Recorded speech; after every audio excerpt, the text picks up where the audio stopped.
अस्सलाम वालेकुम student, this is Isha Wasim. आज का हमारा जो लेसन है वो एक्सरसाइज 2.2। आज की वीडियो में हम लोग एक्सरसाइज 2.2 करेंगे। इसका जो सबसे फर्स्ट क्वेश्चन है, क्वेश्चन नंबर 1, वो है identify the property use in the following. मैंने आप लोग को एक्सरसाइज 2.2 से पहले पीछे सारी प्रॉपर्टीज़ पढ़ा ली हैं। अगर आपने प्रॉपर्टीज़ नहीं समझी, नहीं देखी, तो मैं उसका लिंक डिस्क्रिप्शन में दे दूँगी, आप वहाँ से जाके देख सकते हैं वीडियो।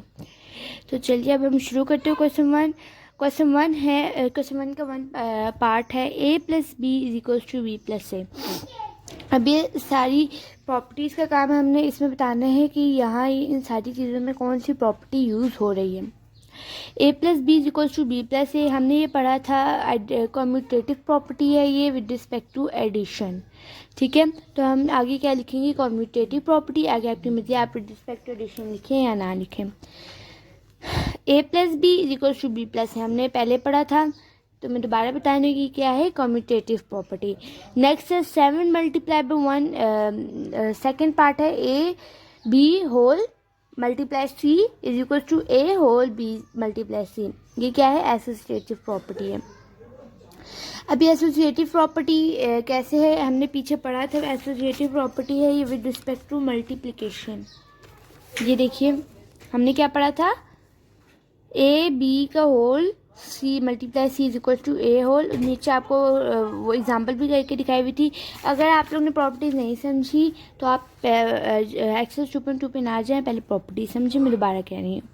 उसके बाद ये है 7 multiply by 1 is equal to 7।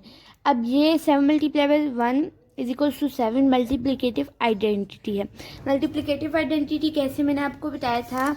Multiplicative identity में हमेशा क्या होता है, कोई भी हम रियल नंबर लेते हैं, उसको 1 से मल्टीप्लाई करते हैं, तो उसका आंसर हमेशा रियल नंबर ही आना चाहिए। ठीक है, तो ये क्या है, मल्टीप्लिकेटिव आइडेंटिटी है। मैं इसलिए यहाँ प्रॉपर्टीज़ को डिटेल में नहीं समझा रही, क्योंकि मैंने प्रीवियस वीडियो में बहुत डिटेल से सारी प्रॉपर्टीज समझाई हैं। नेक्स्ट है x is greater than y और x is equals to y और x is smaller than y। अच्छा, अब ये ट्रिचोटोमी प्रॉपर्टी है with respect to properties of inequality में जो हमने पढ़ी थी, ये ट्रिचोटोमी प्रॉपर्टी है। ये ट्रिचोटोमी प्रॉपर्टी है। कैसे ट्रिचोटोमी प्रॉपर्टी है, पीछे मैंने आप लोग को ये भी पढ़ाया था कि या फिर एक्स जो बड़ा होगा y से, या फिर इक्वल होगा, या फिर लेस होगा। ठीक है, तीनों ही कंडीशन एक साथ नहीं हो सकती।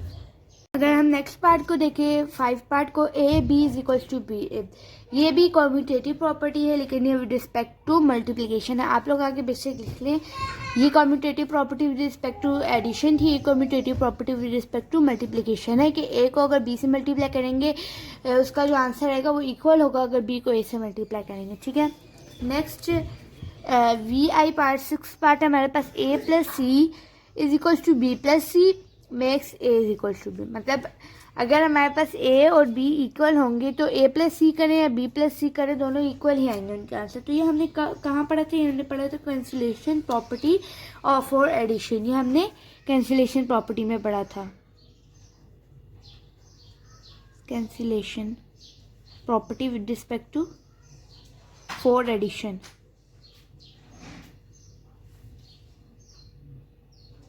ठीक है, हमारे पास कैंसिलेशन प्रॉपर्टी है फॉर एडिशन। ये हमने पहले पढ़ा था प्रीवियस वीडियोस में सारी प्रॉपर्टीज। अच्छा, नेक्स्ट है 7 part 5 plus whole -5 is equals to 0। अब प्लस माइनस कितने होते हैं, -5 - 5 0 होते हैं। तो ये हमने कब पढ़ा था, एडिटिव इन्वर्स पढ़ा था। इन्वर्स से ही पता हमारे पास ये -5 से ही पता चल रहा है कि यहाँ इन्वर्स हो रहा है, और यहाँ प्लस से पता चल रहा है कि एडिटिव इन्वर्स है। ठीक है, क्योंकि हमने एडिटिव इन्वर्स प्रॉपर्टी में पढ़ा था कि हमारे पास जो रियल नंबर होता है, जब हम उसका इन्वर्स लेते हैं तो आपस में उस रियल नंबर और उस रियल नंबर के इन्वर्स को जब हम प्लस करते हैं तो उसका हमेशा आंसर 0 आना चाहिए। तो यहाँ ये वाली प्रॉपर्टी लग रही है। नेक्स्ट प्रॉपर्टी में जाए तो यहाँ 1/7 से ही इन्वर्स पता चल रहा है कि यहाँ इन्वर्स हो रहा है, और यहाँ मल्टीप्लाई की मदद से पता चल रहा है कि यहाँ मल्टीप्लिकेटिव इन्वर्स है। आप लोगों ने ये नहीं मिक्स करना कि यहाँ एडिटिव इन्वर्स है यहाँ मल्टीप्लिकेटिव नहीं, क्योंकि यहाँ मल्टीप्लाई का साइन है इसलिए यहाँ मल्टीप्लिकेटिव इन्वर्स, यहाँ प्लस का साइन है इसलिए यहाँ additive inverse. 7 multiply by 1 divided by 7 is equal to 1। अब 7 और 7 आप इसमें कैंसिल हो जाएगा, पीछे हमारे पास क्या बच जाएगा, 1 बच जाएगा। तो इसका मतलब 7 मल्टीप्लाई बाई 1 डिवाइडेड बाई 7 का आंसर हमेशा 1 ही आता है। ये मल्टीप्लिकेटिव इन्वर्स है। नेक्स्ट पे अगर चले हम लोग, तो यहाँ के कह रहे हैं ए अगर बड़ा है बी से तो फिर ए सी भी बी सी से बड़ा होगा और सी 0 से बड़ा होना चाहिए। अच्छा, ये हमने कहाँ पढ़ा था, ये हमने मल्टीप्लिकेशन के उसमें पढ़ा था, properties of inequality of real number में। ये हमने पढ़ा था मल्टीप्लिकेटिव प्रॉपर्टी। हमारे पास मल्टीप्लिकेटिव प्रॉपर्टी है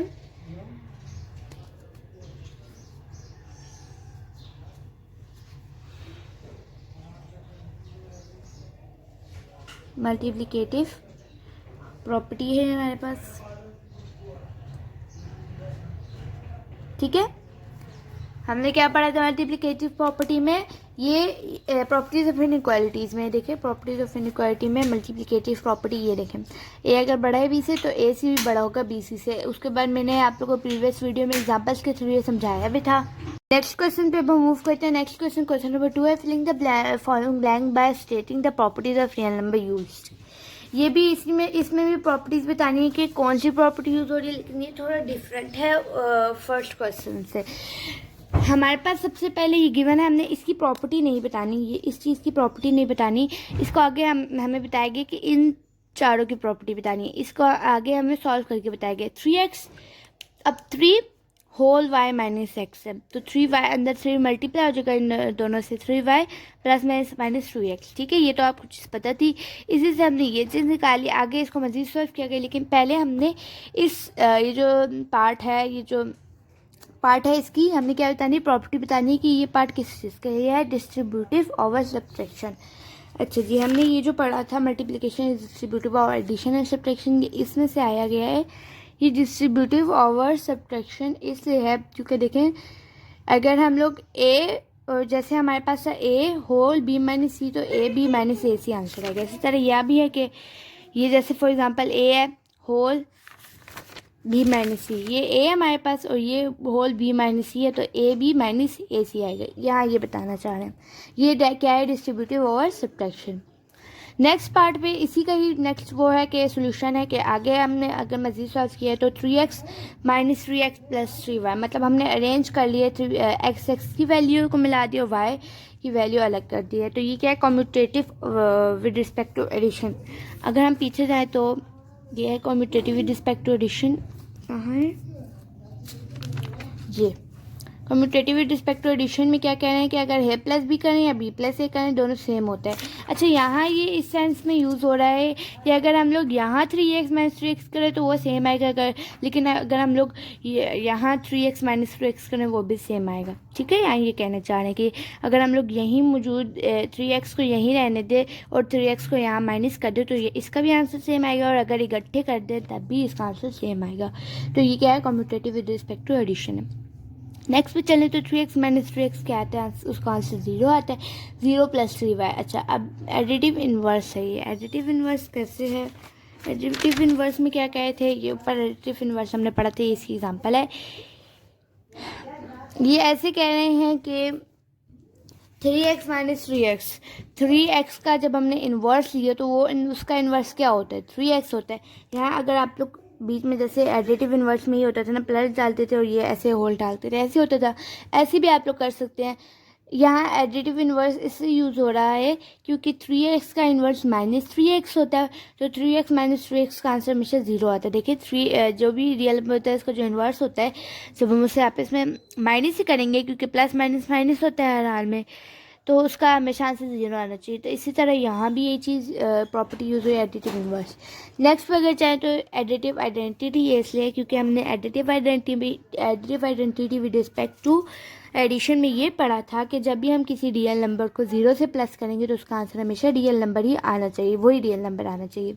तो 3y को प्लस 0 किया तो 3y आया, तो इससे यहाँ एडिटिव आइडेंटिटी प्रॉपर्टी यूज़ हो रही है। अगर हम लोग नेक्स्ट क्वेश्चन को देखें, क्वेश्चन नंबर 3 में क्या कह रहे हैं, give the name of property used in the following.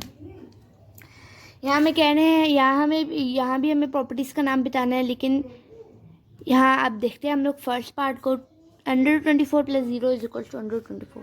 ये मैंने ऊपर आप लोग को ये बात समझाई है कि जब भी हम किसी नंबर को 0 से प्लस करेंगे तो वही नंबर आना चाहिए हमारे पास। तो यहाँ भी यही चीज़ है, अगर हम √24 को 0 से प्लस करेंगे तो हमारे पास √24 यहाँ से आएगा। तो ये हमारे पास एडिटिव आइडेंटिटी है। नेक्स्ट पे अगर मूव करें हम लोग, तो ये थोड़ा देखने में डिफ़िकल्ट लग रहा है, लेकिन है नहीं डिफ़िकल्ट, क्योंकि जब हमने अगर प्रॉपर्टीज ठीक से पढ़ी हैं, अगर हमने प्रॉपर्टीज ठीक से याद किया तो आप ये आसानी से सॉल्व कर सकते हैं एक्सरसाइज 2.2। यहाँ क्या कह रहे हैं, लेफ्ट डिस्ट्रीब्यूटिव प्रॉपर लॉ में, पहले लॉ को आपको रिव्यू करा देती हूँ। लेफ्ट डिस्ट्रीब्यूटिव लॉ में क्या कह रहे थे कि a whole b plus C is equal to A B plus A C, उसका answer A B plus A C के इक्वल आएगा। ये बिल्कुल वही बात है जैसे हमने ऊपर पढ़े थे, इस क्वेश्चन में पढ़ी थी। लेफ्ट डिस्ट्रीब्यूटिव लॉ ये जो चीज़ है ना, A B minus C A B minus A C के इक्वल आएगा। अच्छा देखें अब कैसे। अच्छा जी देखें, ए हमारे पास क्या है -2/3, और हमारे पास लेफ्ट डिस्ट्रीब्यूटिव लॉ क्या था, मैं साइड पे लिख भी लेती हूँ, ए होल बी प्लस सी, उसका answer A B plus A C के इक्वल आएगा।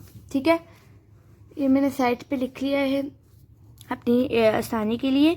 ए हमारे पास क्या था -2/3, होल बी क्या था 5, ये ए था, ये बी था, सी हमारे पास 7/2 था। ठीक है, उसका ये हमारे पास ये चीज़ पूरी होगी। उसके बाद is equal to A B, A हमारे पास -2/3 था और यहाँ बी था, ये बी था, प्लस ए सी, ए हमारे पास था, ये सी हमारे पास था। देखिए पूरा हो गया ना लेफ्ट डिस्ट्रीब्यूटिव लॉ। तो यहाँ क्या हम लोग लिखेंगे, ये लेफ्ट डिस्ट्रीब्यूटिव लॉ है।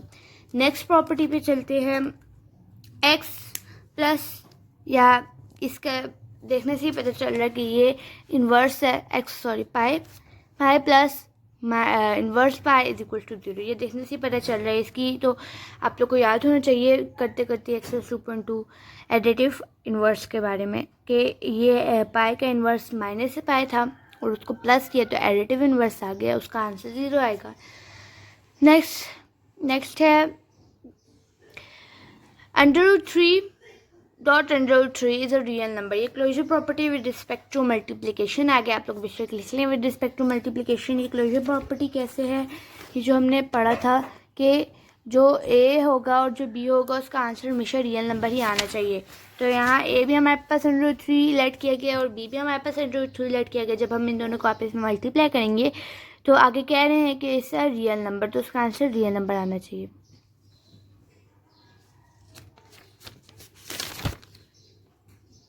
नेक्स्ट हमारे पास लास्ट जो पार्ट है वो है 5 पार्ट।